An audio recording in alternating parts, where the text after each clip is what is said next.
we will be the facilitator, and we will also be a participant in a learning conversation. Self-mastery is our goal. Self-mastery is the result of learning and practicing self-awareness and self-restraint. One of the biggest challenges we face as leaders is creating in our community a language and mental models that let us all share the same vision, the same mission, and to be able to articulate that to anyone who is a part of our community. We need to know why we exist. We need to know what we're here to accomplish. Just basic leadership and community building. Language, identity, and emotion. Those are some of our biggest challenges individually as well as in a group in trying to navigate the what are potentially conflictual topics, really important topics, without fighting and often without debate. So we're going to practice that today.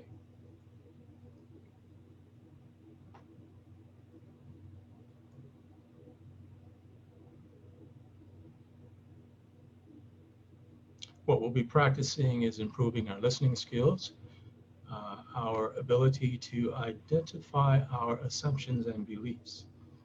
We will need to validate our assumptions, meaning I have lots of beliefs, some of them may not be true. I need to be able to listen to what you're sharing with me and ask you questions that might reveal to me how what you believe may be more valid than my beliefs, otherwise known as learning. And that's a lot easier said than done. The four tools that I have included today, which we won't go over all of them. We're going to use the protocols for conversation, but there are four tools that are well known in many communities and are very, very powerful in helping us to practice our skills at listening. First, listening to what we're thinking, exploring our own beliefs, as well as learning how to inquire into and listen to others as they share their beliefs without our brain shutting down whatever they're saying. So it's quite common for me to have very powerful beliefs and share them openly. And if you share with me a belief that is different than mine, it is also quite easy for my brain to quickly tell me that you don't know what you're talking about. And I will likely not be able to hear what you're saying. That is a challenge for probably anyone. And the particular skill set that I hope that you will, when we leave the session today, if you don't already, spend some time practicing. And that is being able to listen to views that are different than yours and inquire into the possibility that they may also be valid. In other words, there is always more than one way to see things. Again, that's easier said than done. Our brain doesn't really work that way. It typically picks a position and holds on to it and doesn't necessarily want to accept positions that it thinks are opposing. And if we are to engage in learning conversations, if we are to solve problems together as a community, as a team, as a family, we must be able to listen to others' views and beliefs and learn from them. So that's the essence of a learning conversation. And that's what we'll practice today. So the first tool that I will talk just a bit about, it's really important, is the ladder of inference.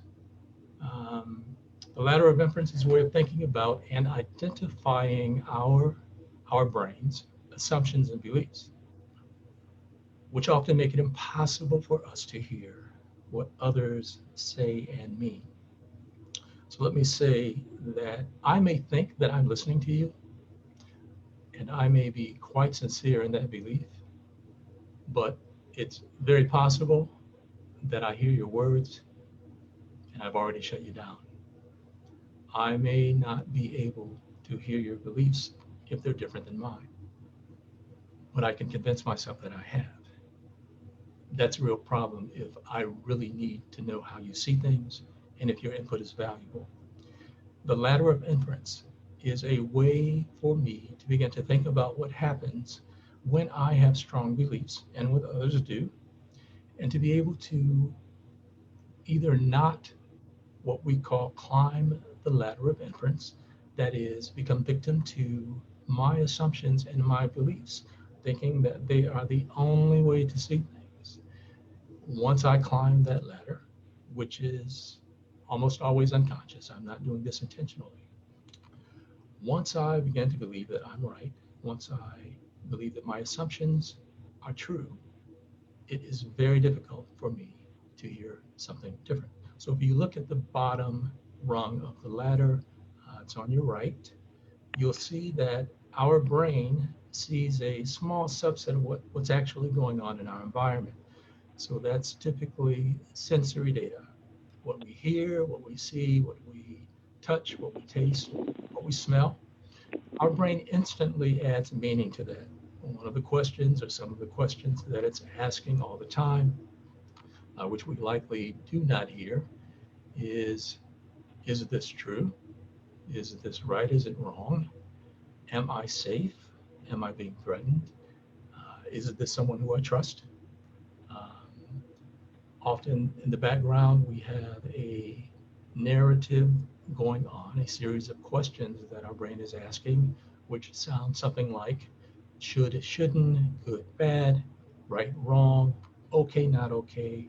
And our brain is evaluating the data, the information, the event, the scenario, the conversation, and determining something. It's going to add meaning to it. It does this without telling us what it's doing, which means I can't tell you necessarily why I believe what I believe, because a lot of what happened in my unconscious. I'm sure I'm likely preaching to the choir. This is something that you've likely heard before. It's really important because we all are victim to this kind of quote unquote thinking. On the third rung from the bottom, you'll see that my assumptions become my beliefs. Next, I become incapable of seeing other scenarios, other contexts, other realities because my beliefs are so strong. Next ring, I defend my beliefs and or I ignore or attack others' beliefs. Again, I can't say this enough. We don't necessarily do this consciously, yet it's something that happens in our conversations with ourselves and with others quite frequently. Last, I take action based on my beliefs. So let's say, well, I won't give it away. We're going to practice this using what I call hot topics. These are topics in which people often debate, argue, fight about. And when those topics arise, it will be very difficult for me if I have a strong belief to not fall victim to my brain's belief, whatever that is. It will be very difficult for me to hear you sharing with me other data, other information that refutes what I believe. It will be very easy for me to not listen to you while thinking that I am, to not hear you while thinking that I am, and to not give you any opportunity to share why you believe what you believe, why your experience may be valuable, and why we might want to think about what you're sharing with us. Imagine being on a team and every member of the team has a particular view, and they, although they say they are not actually trying to learn from each other. And some members of the team may be more experienced, may have skills that others of us do not have. If we are entrenched in our beliefs, it will be impossible for us to learn from each other. And in many cases, we will not be able to look at a problem, troubleshoot an issue, or even create a new way of looking at things if we can't learn to think together. So the ladder of inference is a mental model that I carry with me all the time and creates great humility for me because I know that I don't know. It doesn't matter how much I I think I know. It doesn't matter my experience or my education. There's always the opportunity that I just don't know or I don't understand what someone's sharing with me. So it's a very powerful tool used by people around the world. I hope you'll come to see it as being valuable as well. Let's see. Okay, you can take a look at the slides later at your own convenience. Another really valuable tool that I use all the time. I take notes in every important conversation. And then I go back and I'm look on at, a Zoom presentation. I'm sorry, say that again. You said you're on a Zoom presentation. um, I take notes in every important conversation. I know that I won't remember everything that was said. Some of the things that are being said and shared with me may be very important. I do not want to forget them. I know that my brain can only chunk 3 to 5 things in short term or working memory at a time. When something else is said, it enters short term or working memory and it moves out whatever it is I might have thought that I was learning or remembering. I am not. It's already gone. So if I don't take notes, then much of what is being shared will not move into long-term memory, another word for learning, to be able to recall and recognize information and data. So left-hand column is a technique that we can use to capture our thoughts. What often happens, I'll speak for myself, and I've had this conversation with many people, is that someone is speaking. Maybe I'm in a meeting, maybe just in conversation, and again, someone sharing with me their thoughts and beliefs. It is very likely that I am evaluating everything that they say, every point that they make, every position that they take. And unknowingly, if I'm not paying attention, if I'm not listening to what my brain is doing, I am deciding whether or not I believe or do not believe everything that they say. More importantly, I may assume some things about what they're saying that may not be true and may put me into a space, an energy, a mindset in which I'm creating conflict that does not exist. I'm creating a problem that does not exist. It is not the fault of the person who is sharing this information with me. I am the one that's listening and adding meaning. I'm making assumptions. I'm drawing conclusions, and I don't know what they are. Left-hand column is a tool. You'll notice that if you look here, I'll highlight it. The technique is to create 2 columns. In one column, on the left, I will, well, actually, we start on the right side. In the right-hand column, I'm writing what was said to the extent I can remember what was said. Let's say it's in the meeting, and often I'm taking notes in the meeting. I write down the important points that were made. Later, in my own time, and if I'm good, I can actually do it real time in the meeting or in the conversation. I am also writing what I am really thinking. So let me say that again. I am listening to what someone's saying. I may be in conversation with them and saying something, maybe what it is I think they need to hear, maybe saying something that will be appropriate and not challenge them, maybe something that won't get me in trouble. There could be any number of scenarios in which I'm saying what I think I should say, but I am not saying what I'm actually thinking. The left-hand column is the column in which I can reveal to myself. This is a tool that I use personally and that you can as well. I'm actually saying, thinking, listening to my brain as it is responding to what someone is saying. The left-hand column is me telling myself the truth about what I'm really thinking. So there are 2 conversations that are potentially taking place all the time. One is me, quote unquote, following the rules. One is me doing what it is I think I should be doing. Another scenario might be me saying the things that I need to say not to hurt someone's feelings, not to challenge their beliefs. At the same time, I may well be thinking something entirely different. And here's the thing: if I don't share my thoughts, then whoever it is that I'm in communication with will never actually know what I'm thinking. And my belief that I can't share my thoughts actually prevents us from having an authentic conversation. So let me say that again. My belief that I can't say the things that I want to say, the things that I'm thinking, may prevent us from being able to have an authentic dialogue, from being able to have a real conversation about something. It can stop both of us from learning. And by the way, that works both ways. In a conversation, people are often telling us what they think we need to hear, what they think we can handle, what they think will not create conflict in the conversation. And if they don't feel safe in doing so, they will not share with us what we really need to hear.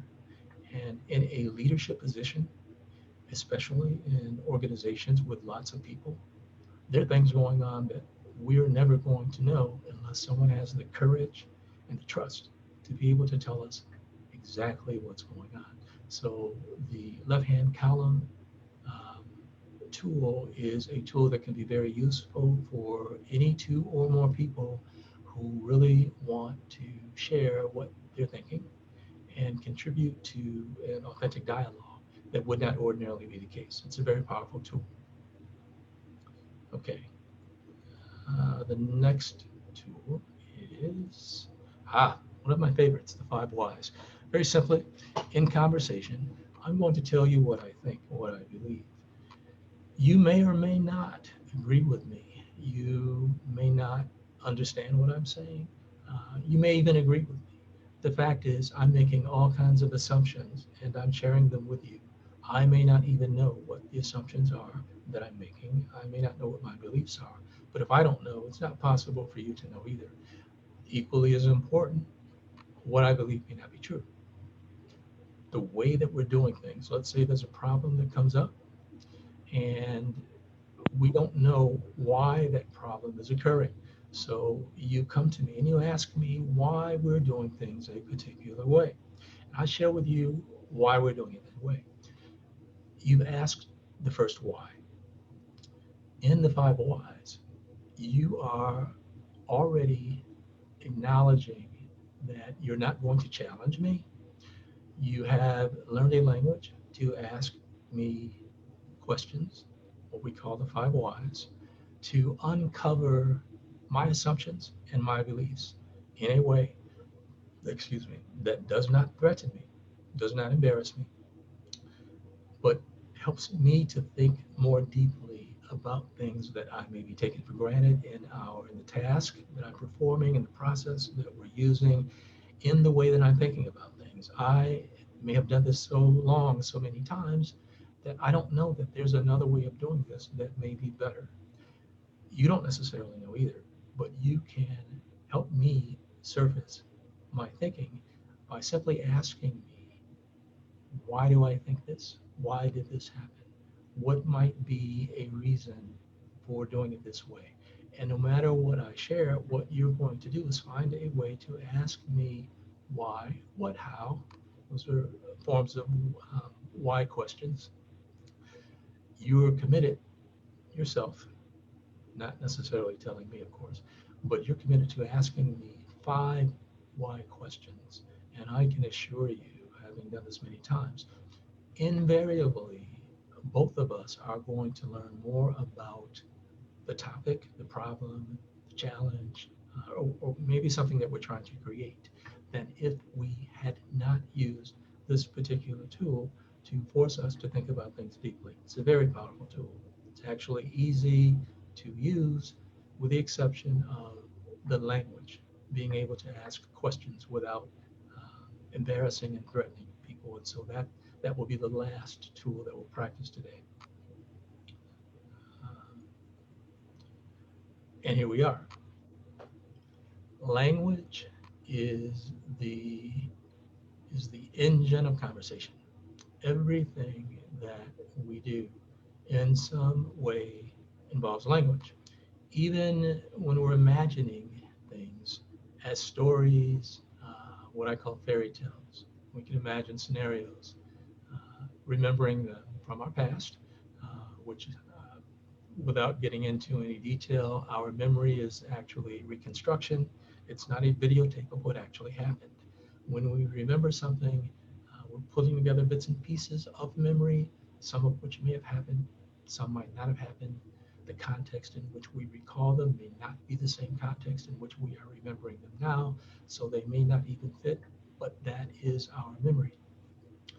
As we remember things, or as we imagine things happening for us in the future, or how scenarios might play out, we are always using language, words, ways of describing what it is. It's our primary form of communication. In conversation, there are ways that we can use language that create a safe space for people to share their ideas. There are always ways of using language that help people openly and honestly share their views and beliefs, their opinions. But there are also ways that we use language that can threaten people and embarrass people. So this will be the fourth time, third or fourth time that you heard me in this conversation or this lecture, if you will, use those two words. They're very important words: embarrassment and threat. Language can occur in ways that threaten our sense of safety, that threaten our ego without going into any great deal of detail about what ego is, and also threaten our self-esteem. Let's move on to the next slide. There are protocols or ways of speaking, ways of using language that I call protocols for mindful conversation. It is conversation, it is language in which I am consciously choosing language in a way that will not create embarrassment or threat. It is very difficult to do that in a moment when I am feeling passion, when I have intense beliefs, or at other times when I'm just not operating at my best. However, I can learn this language, and the more I practice it, the better I get at it. You'll notice that the first two items here, two forms of conversation which regularly occur, are what the source that I'm using for this particular slide, they call raw debate. We're arguing, we're going back and forth. There are two sides, there are 2 points, two positions that are being made. Both of us are holding our position. We are attempting to use force, using language, to convince the other side that our way of seeing things is the right way. Uh, Another form of that, and that's not quite so intense, is polite discussion. This is probably more normal than raw debate. Raw debate has a way of creating negative energy and destructive emotions that can actually lead us to more intense reactions. So in most situations, we are at least attempting to engage each other in polite discussion. We're not trying to argue, but we can't help ourselves. We're holding our position. We have a way of seeing things, our one way. And we may have heard something that someone else is saying, but we just don't agree. And we're not really asking them any questions. We're pretty sure we're right. And I'm going to convince you that I'm right. I'm going to try not to challenge you. I don't want to threaten you. I don't want to embarrass you. But I really am not listening to what you're sharing. Polite discussion. That probably sounds familiar. It's pretty common, especially in our organizations, in our relationships. However, there are two more powerful forms of conversation that can net us a lot more valuable information, ways of looking at things than raw debate and skillful discussion or polite discussion. And those are skillful discussion and dialogue, my all-time favorite.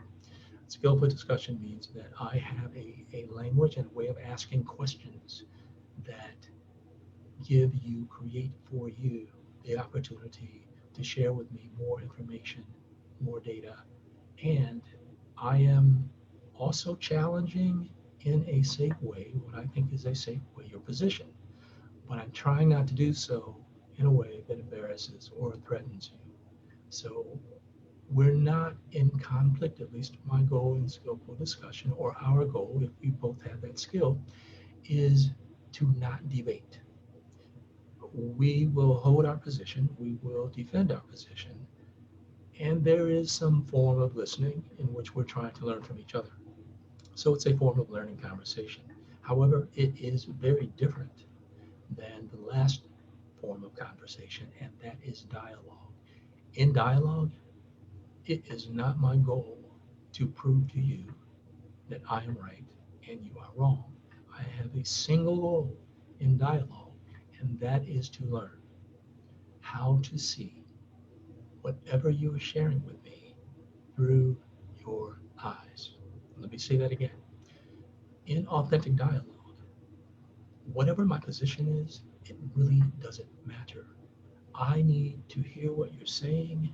I need to be able to see through your eyes. I need your help in doing so.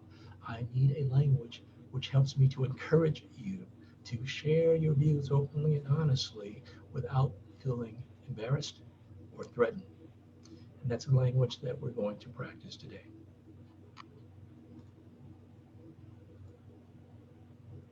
So I will I'll walk you through briefly. I'm just thinking about the activity that I want us to share. Can you download the file that has been shared? Anyone? Or have you done so already?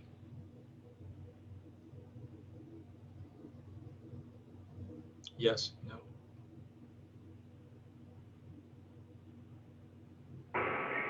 I have to post it in the chat. So they can't download it? No, no. I'll Okay, post it now though. okay. Um, Tiffany, can you post it so that it can be downloaded? Yeah, I'm trying to do that now. Okay, thank you. Uh-huh. Okay, that's good. The activity that we'll use will it would be better facilitated if you can see the protocols that I'm going to walk through now and pick for yourself which ones you're going to use. So what you're looking at now are what I call protocols for improved advocacy. How can I share my position, my assumptions, my beliefs without creating conflict energy?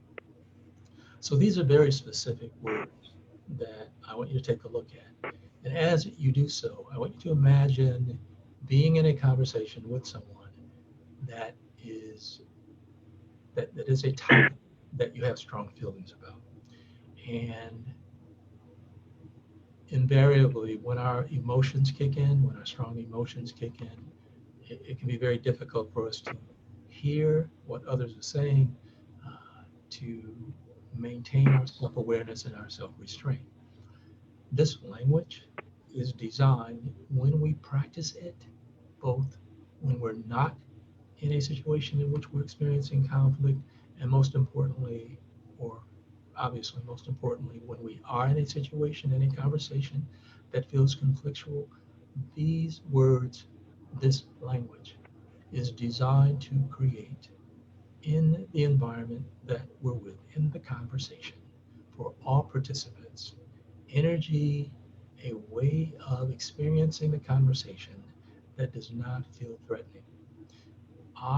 In leading a conversation, I need, especially as a leader, for everyone in my community to feel as though, despite whatever position of authority I might have, or even as a subject matter expertise who thinks he knows what he's talking about, it is very important that everyone in the community have space and time to share what might be views and opinions that are invaluable to whatever it is we're trying to accomplish together. All it takes to shut that down is for me or some leader to use language unintentionally that conveys to team members and the community that I am not listening to what you have to say, that I don't value what you have to say. So, this is the essence of mindful leadership, of engaging our community members in a way that creates a safe space for us to have authentic dialogue, for all of us to create and participate in learning conversations, and to be able to discuss the most undiscussable topic, the most difficult topic, in a way that moves it out of the realm of difficulty into a space that we can communicate, listen, and learn why we can handle this topic, why we can explore this topic without fighting. What you're looking at now is my way of sharing my position in a way that doesn't threaten you. So I can tell you, I'll just go through them quickly. Here's what I think, and here's how I got here. So I'm just sharing with you what I'm thinking, and I'm saying to you, this is what I think, not what I know. It's what I think. And I'm also going to share with you my assumptions, why I believe what I believe. And the way that the reason I'm using that language is I want to convey to you that I want you to be able to ask me questions about what it is I think you believe. I'm not trying to shut you down. Number two, I assumed that, well, I am making assumptions. Whenever I draw conclusions, I'm making assumptions about what's actually happening, what I believe. I'm going to try to share with you what those assumptions are.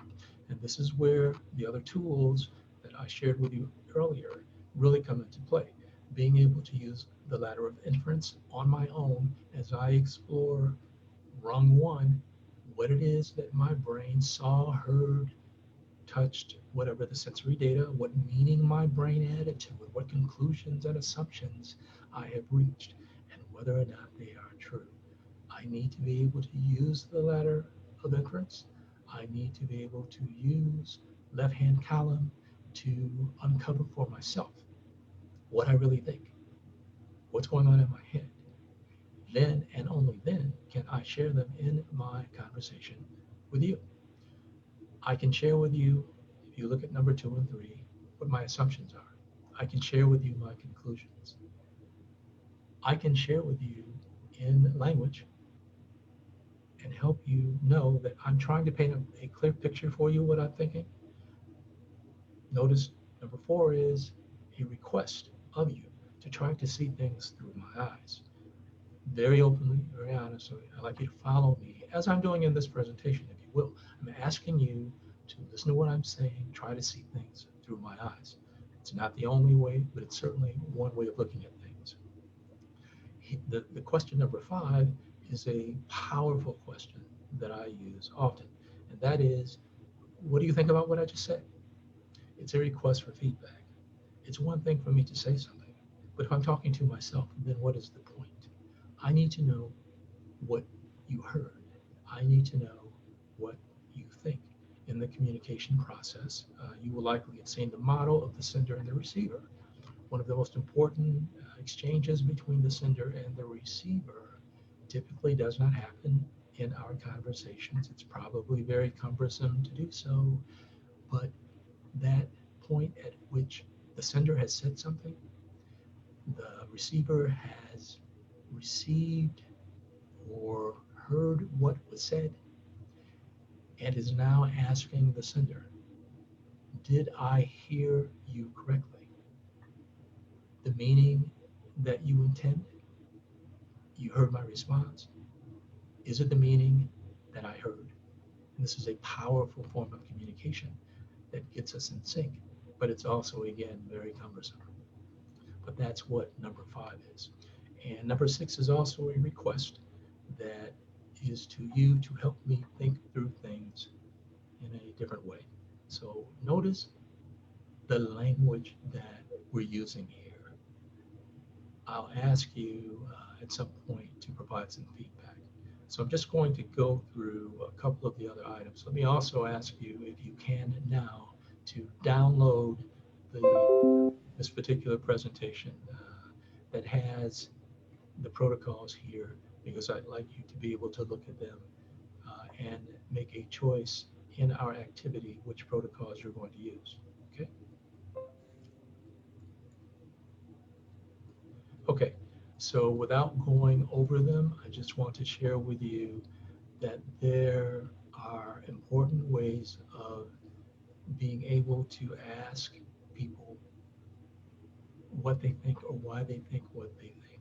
Again, we're trying to do so in a way that isn't embarrassing and isn't threatening. I won't go over each one of these, but I want you to take a minute, if you haven't already, to look at number 1 through 8 and imagine yourself saying each one of these to someone that you're in a potential conflict conversation with. So just take a minute on your own and do that, please. Thank you.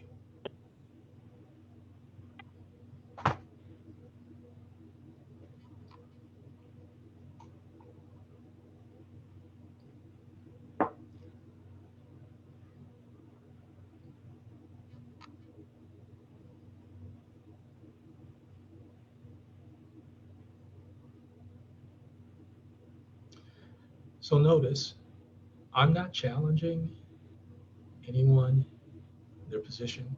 I'm simply asking them to share more information with me. The point here is to be able to gather more information, even if I don't, and especially if I don't agree. But I want to be able to ask questions in a way that invites someone to share more of their thinking.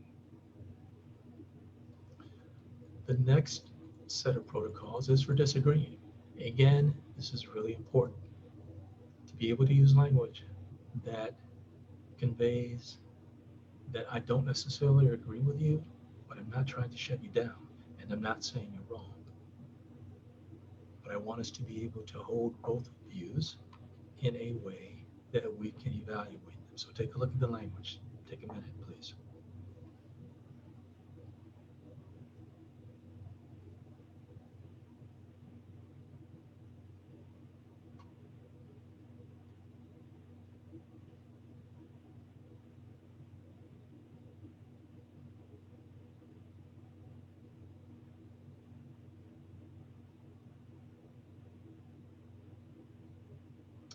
Okay. And what happens when we can't reach agreement? What happens when we get stuck? This language is designed to help us get unstuck. Again, the primary goal is to be able to hold each other in conversation in a way that isn't threatening or embarrassing. So take a minute out and take a look at the numbers 1 through 8, please.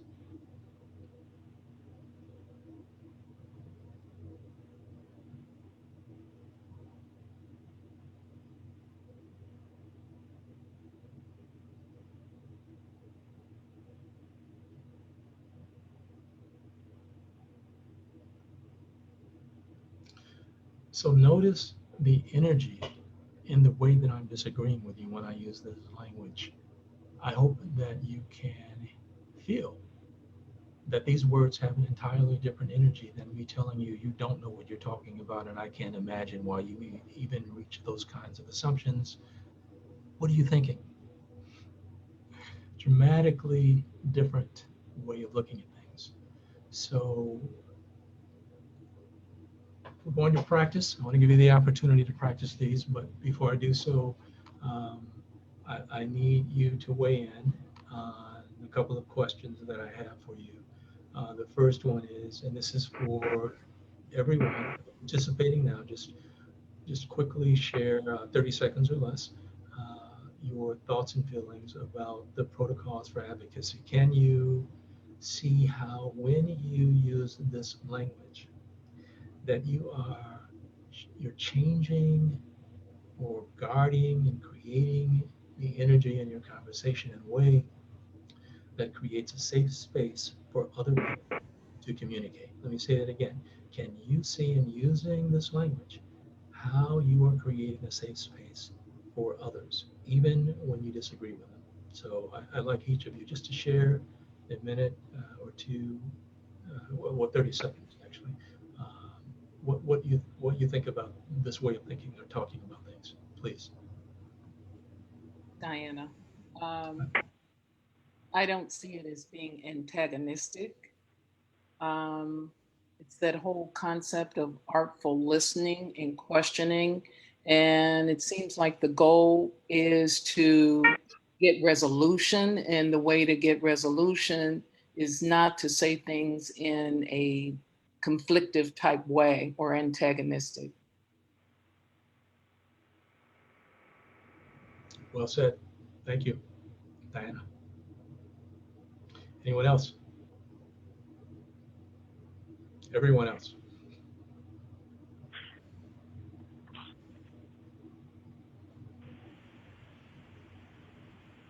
This is Tiffany. I think the questions are great.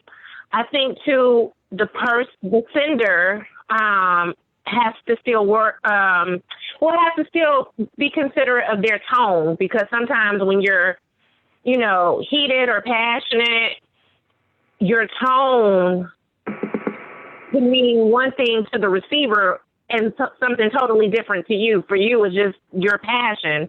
But for the receiver, they could take it as something that's condescending or whatever. So you still have to consider your tone.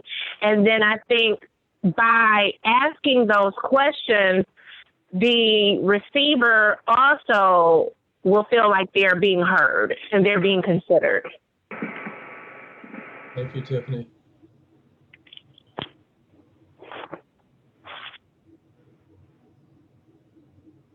Anyone else?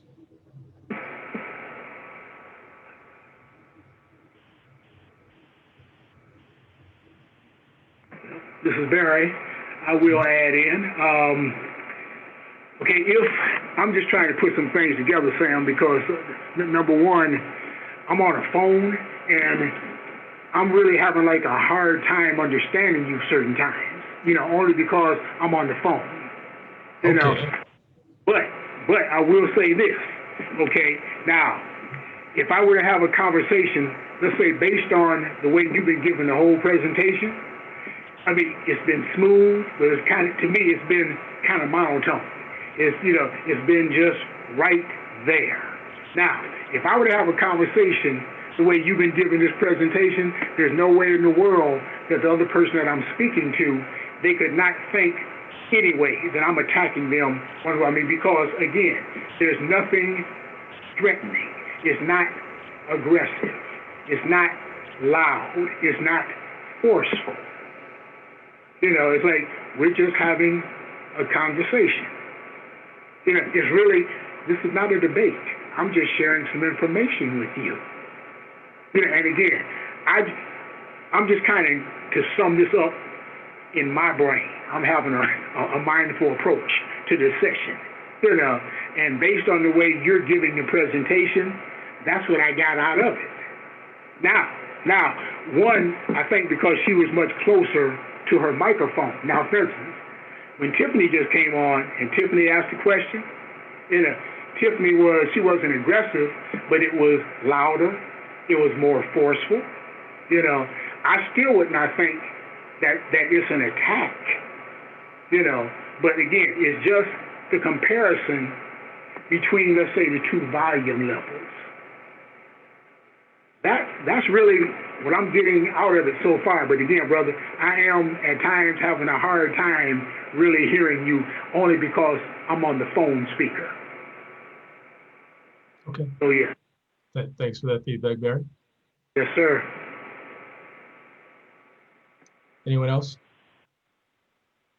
I see a telephone number. I don't see an image there. That 51 number, that's me, Sam. That's me. Oh, okay. As I said, I'm on the phone. Got it. Yeah. And even the way you're answering me now, yes. Thank you, sir. Thank you, because that is louder. I can hear you better. Thank you. Okay. I'm closer to the mic. Yeah. Marissa commented on Facebook and she said non-intimidating. Huge. Yes. Thank you, Marissa. Huge.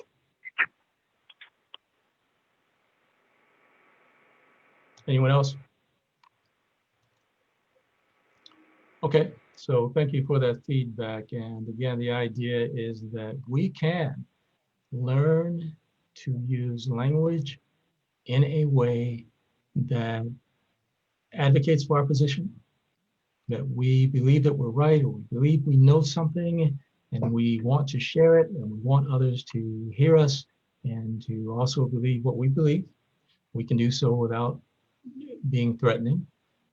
We can challenge others, we can disagree in a way that is not disagreeable. There's language that allows us to do that. We can learn how to get unstuck after maybe we've been going around for a bit and we haven't been able to reach an agreement. There are questions that we can ask that are non-threatening that help all of us, each of us, to be able to rethink what's going on and contribute something different to the conversation.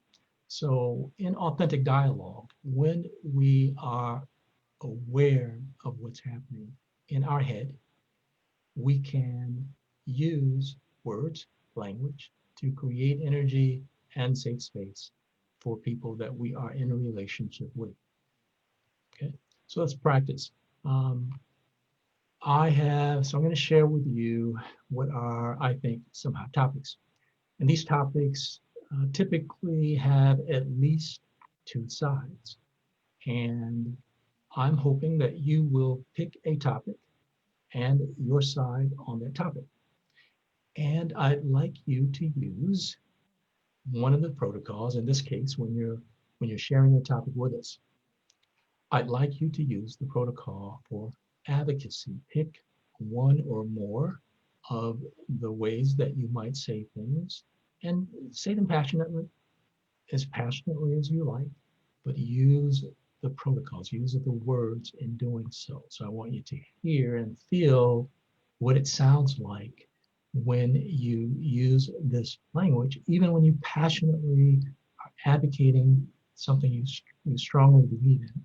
And I'm going to ask that one of us serve as the devil's advocate. And what we're going to do when you share your view, we're going to pick a different side.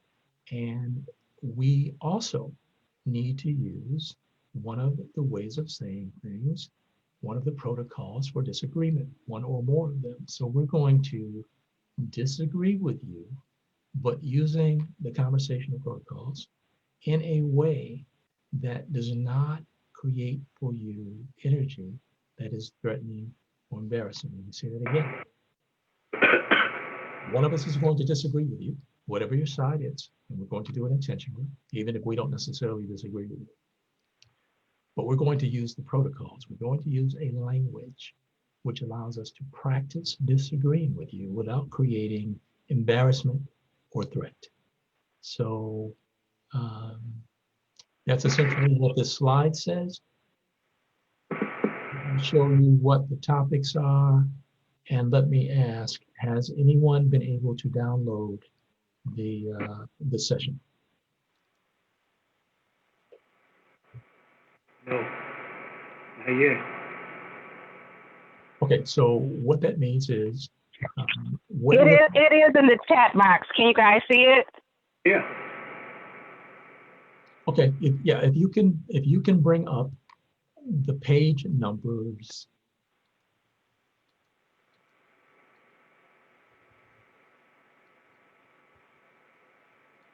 We'll use 22, and we'll use 22, 23, and 24. So you'll definitely need to use page 22, and you can decide how you want to use page 23 and page 24. Our goal is to disagree without being disagreeable, using the language and the protocols. And let's pick, each of you, please pick a topic. You don't have to tell us what it is.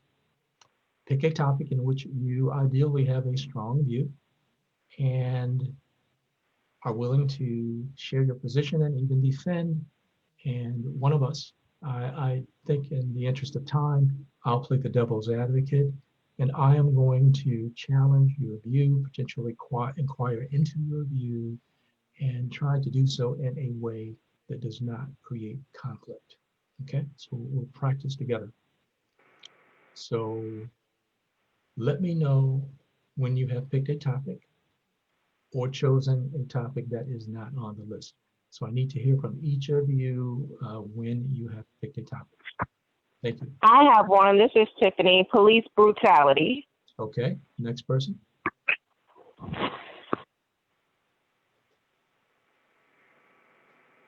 And what page did you say go to? Right now, look at page 27. That will be the list of the hot topics that we're picking from now, or you can pick your own, Barry. I got it. Let us know when you pick a topic. I have one. Whether or not the kids should go back to school in COVID-19. Love it. Diana.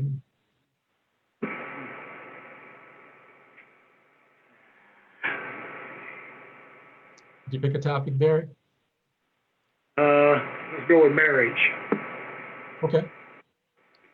So everyone has a very specific side, a view, a position on their topic, and you're going to take turns sharing that topic with me.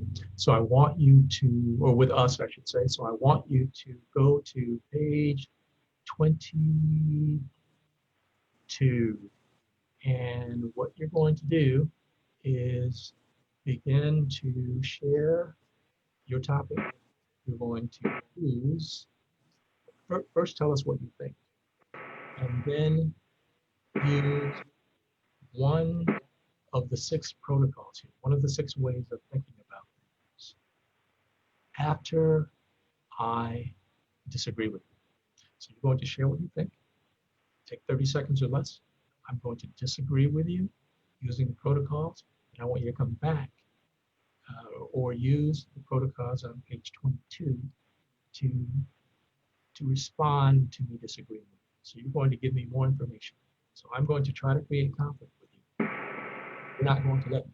You're going to use this language on page 22 to give me more information. Does that make sense? You'll share your view, your position. You'll take 30 seconds in doing so. I'm going to argue with you. I'm going to try to. And first pass, I don't know if I'll use the protocols or not. I want to provoke you. But I want you to come immediately back to page 22. And I'll even say that if you like, you can not just advocate for your own view, but you can ask me using page 23. You can inquire into why I think what I think or take the position that I take. So we're using both page 22, language from page 22 and 23 in our conversation. Okay? Is that clear? Anyone have any questions? Okay, so you'll start. Doesn't matter who starts, and I'm going to be the devil's advocate. I'm going to try to engage you in a conflict conversation, and you're going to use your skill and authentic dialogue to not allow me to draw you in. Who wants to go first? Betty has to be a guinea pig. I'll go first. I don't think that students are ready to go back to school because there is no science that is tried and proven yet to say that COVID-19 won't be in the school buildings, and there's no vaccine that's tried and proven for the masses. So therefore, I think until that happens, virtual learning is the best option, even though psychologically that's bad for the children, but it's better that they live than to have COVID. Okay, thank you, Diana. So I'm going to give you 2 scenarios. The first one you'll recognize.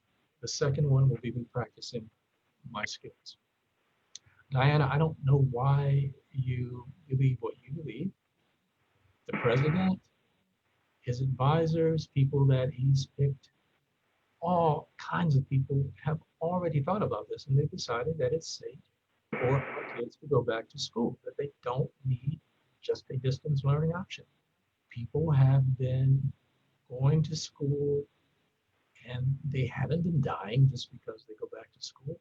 So I hear what you're saying, but I don't think that makes sense. I think you're probably not seeing things in the right way. Okay, so notice that I'm challenging Diana.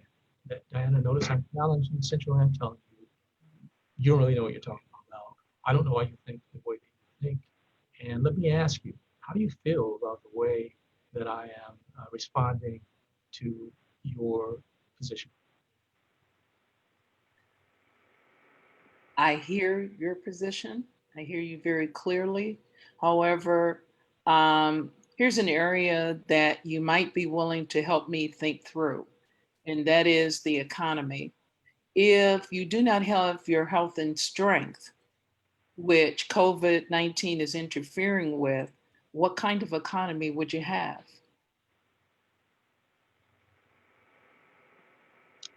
Diana, I don't know why you're bringing the economy into this. I thought we were talking about uh, kids going back to school. I don't understand.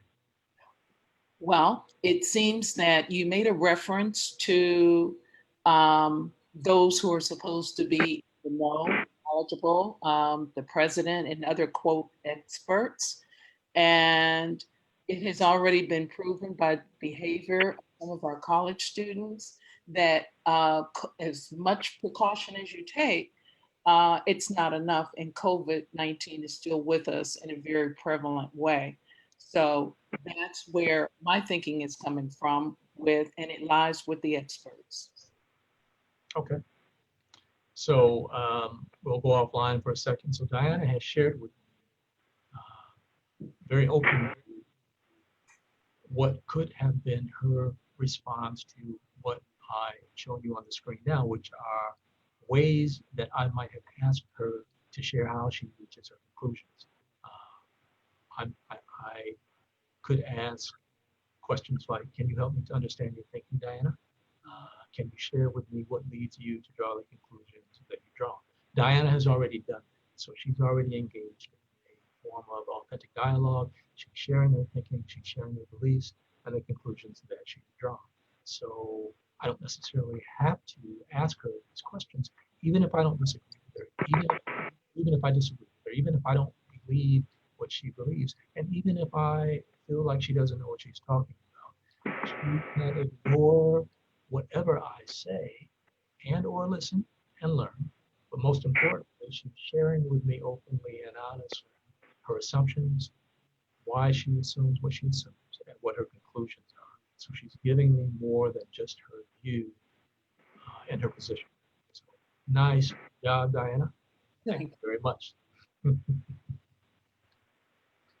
So the takeaway is I really wanted to provoke Diana into a conversation in which she defended herself with energy and in some ways debated me, but she used her way of responding and not drawing me in. She was mindful in the way that she responded. Okay, thank you. Anyone else? Pick a topic. You've already picked your topic. Share with us your topic in pretty strong words. And then I'm going to play devil's advocate and challenge you. Thank you. Mr. Doyle, can you hear me? I can. Sir, my topic is marriage. And like the saying goes, marriage isn't for everybody. And based on that, I'm on the side of isn't.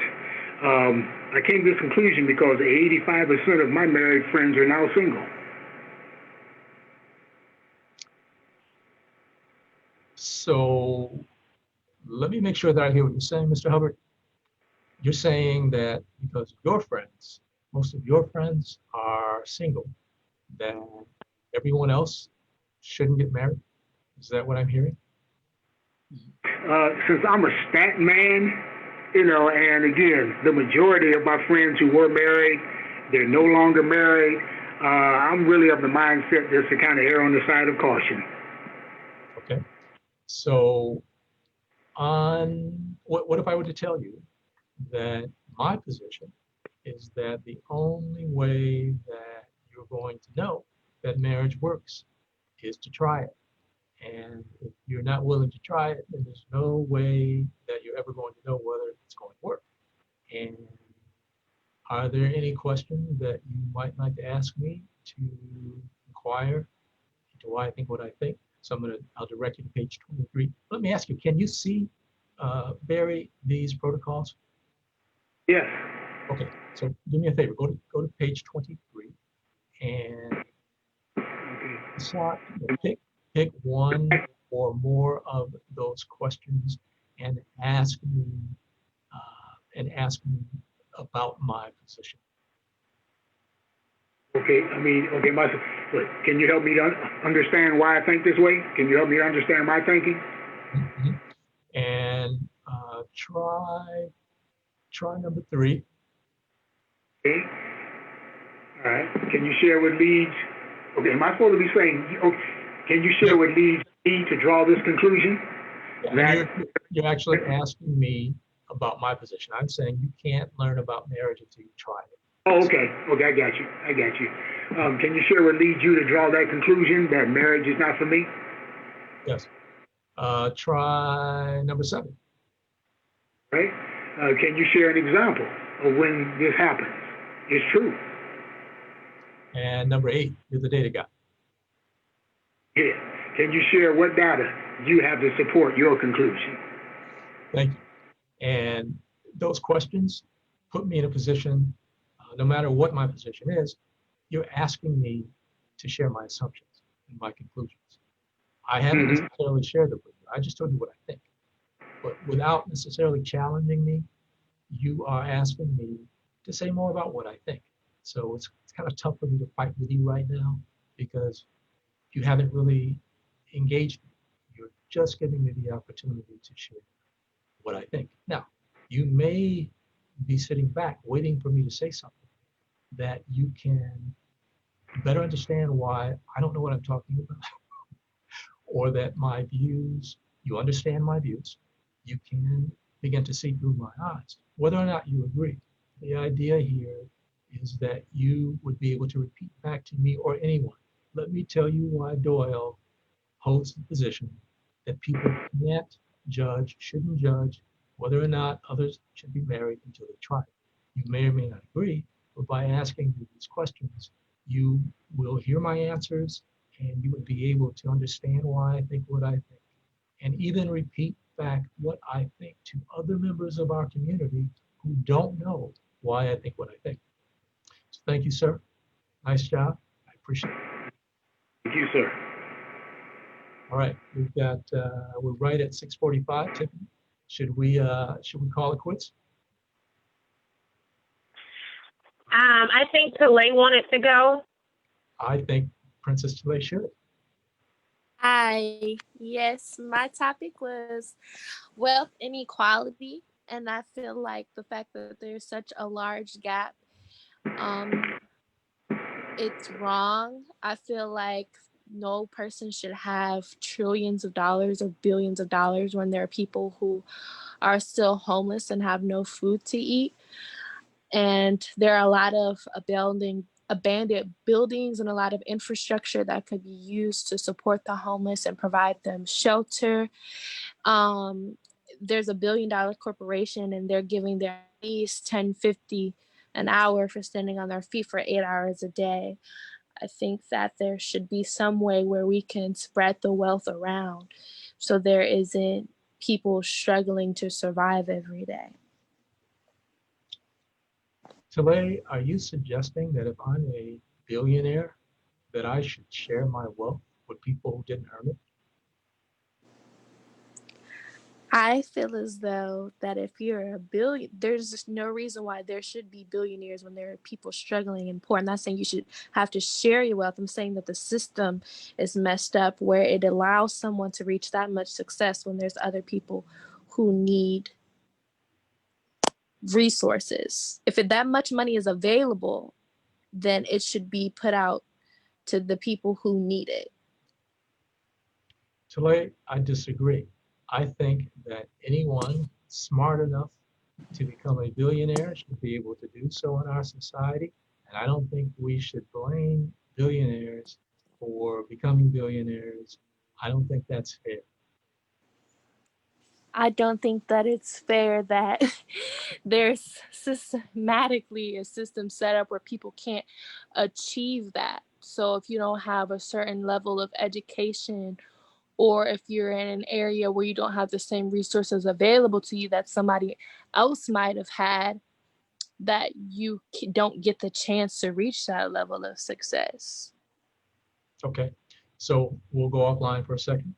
So what you're doing now, you're advocating your position and you're sharing with me why you think what you think. So we're probably at an impasse. So we could do one of two things. We could, on slide 25, I think, there are protocols of language that we can use when we're at an impasse, when we just disagree on a point and we need to explore why we disagree. That is also similar, though, to the language on page 23 that is inquiry language. So I'm going to ask you to go to page 23 tonight. And since I don't appear to be able to hear you, and I haven't shared with you why I believe what I believe, I want you to practice giving me the opportunity to share with you why I think, why I think what I think, using one or more of the protocols on page 23. Okay. I'm looking at. I'm trying to find page 23.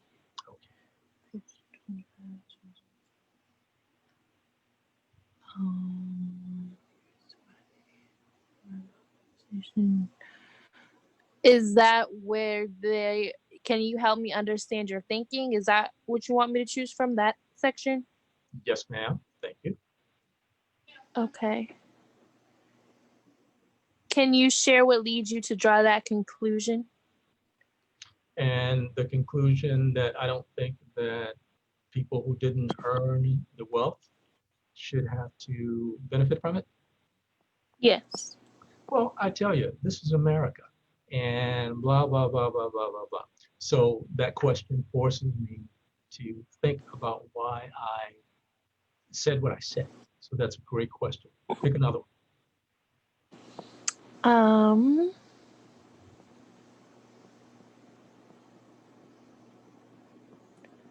How would your belief affect those in your family who aren't as wealthy as you? Powerful, powerful question. There's nothing more powerful than a great question. You are asking me to make this very personal and to explain why people in my family who are maybe poor, not wealthy as I am, you could go into an inquiry into, am I suggesting that they deserve to be poor? Am I suggesting that they work for a living but they don't deserve to benefit from the work that they're doing? So there are any number of questions that you might ask me that are not necessarily threatening, but they force me to think about why I'm saying what I'm saying. And I may even reach the conclusion that what I'm thinking doesn't actually make sense. And that's one of the powerful outcomes when we engage each other in authentic dialogue. Nice job, Mr. Lay. Thank you. Very much. Anyone else?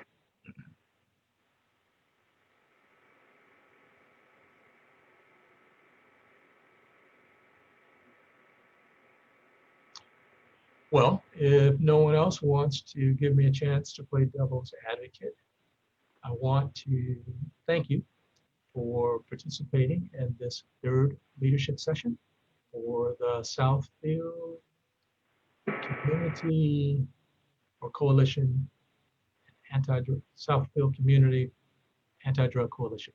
Say that quickly 3 times in a row. Please thank Tiffany. Thank you, Tiffany, for giving us the opportunity to be able to explore something that is actually a very powerful challenge we face in our lives, in our families, in our relationships, definitely in leadership positions. And that is to be able to think about what we're thinking, what we're feeling, and how to be able to create a safe environment so that our community can engage in very difficult conversations without fighting. Try to provide for you tools that you can use. You can Google the tools that I'm sharing in this particular session. There's lots of information and examples out there. You can always contact me and engage me in more authentic dialogue. That would absolutely be a pleasure. And my contact information is on the last page of this session document. And I'd like to thank you for the opportunity to share my 2 cents worth on this topic. And I look forward to meeting you again. Thank you, Tiffany. Thank you. Thank you so much, Sam. That was a great presentation. And I think it gave us a lot to think about and a lot of new skills when it comes to dialogue and conversing with people, as advocates, the Southfield Community Anti-Drug Coalition, as we're out there advocating and standing for our position, but also helps us personally. So thank you so much for that. Let's give Sam a round of applause. Thank you, Mr. Doyle.